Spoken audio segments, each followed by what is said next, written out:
வணக்கம். நாலடியார் பாடல் எண் 366.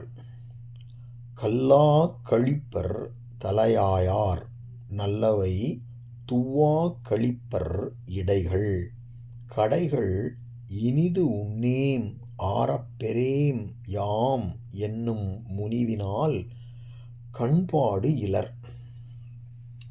இந்த பாடலில் அதாவது மோட்சத்தை அடைதற்குரிய ஞான நூலை படிப்பவர் சிறந்த அறிவுள்ளவர் ஆதலின் அவரை உத்தமர் என்றும், நல்ல மார்க்கத்தில் கிடைத்தவற்றை அனுபவித்து அந்த மட்டில் திருப்தி அடைந்து மன அலைச்சல் அற்று இருப்போர்கள் அவருக்கு அடுத்த படியில் உள்ளவராதலின் அவரை மத்திமர் என்றும், கிடைத்தவை கொண்டு திருப்தி அடையாமல் பேராசை கொண்டு மனம் கலங்கி தூக்கமின்றி பெரும் தீனி தின்பதிலும் மேலும் மேலும் பொருளை திரட்டுவதிலும் திரிந்து அலைவோர் மூடராகலின் அவரை அதமர் என்றும் கூறினார் முனிவர். சரி, இப்போ பாடலை பார்ப்போம். கல்லா கழிப்பர் தலையாயார். கல்லா என்றால் கற்று. அது எப்படி கல்லான்னு எதிர்மறையாக இருக்குது, எப்படி கற்றுன்னு வரும்? அது ஒரு செய்யா என்னும் வாய்பாட்டு வினையச்சம். அது உடன்பாட்டு பொருளை தரும். கல்லானா அங்கே கற்றுன்னு கொள்ள வேண்டும். கல்லா கழிப்பர்னா கற்று கழிப்பர். எதை கற்று கழிப்பர்? தாம் பேரின்பத்தை அடைதற்குரிய ஞான நூல்களை கற்று கழிப்பார்கள். யாரு? தலையாயார். தலையாயார்னா அறிவில் சிறந்துள்ள முதன்மையானவர்கள் அப்படி இருப்பாங்க. அடுத்தது நல்லவை துவா கழிப்பர் இடைகள். நல்லவைனா அறநெறியால் கிடைத்த நல்லவை, நல்ல பொருட்களை எல்லாம் துவா கழிப்பர் இடைகள். துவானா அனுபவித்தல். அதுவும் அந்த உடன்பாட்டு பொருளில் வருகின்ற செய்யா என்னும் வாய்பாட்டு வினையச்சம்.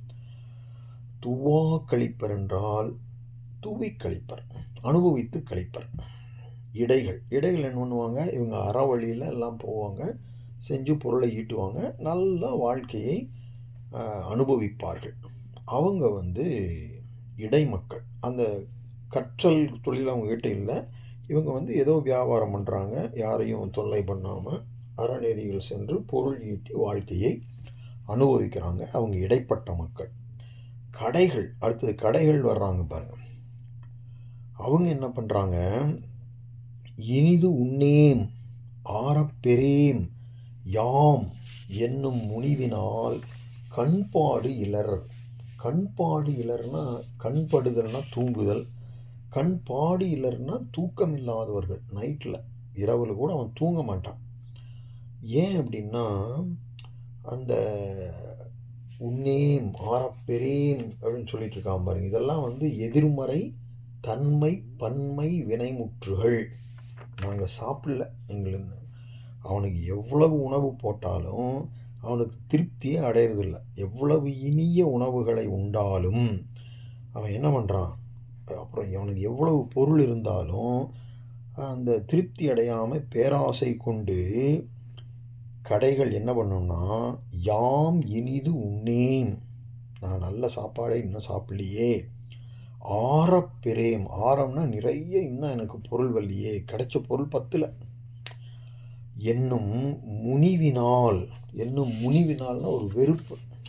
அவனுக்கு வாழ்க்கையில் அந்த கண்டென்ட்மெண்ட் அப்படிங்கிறதே இல்லாததனால் கண்பாடு இலர்.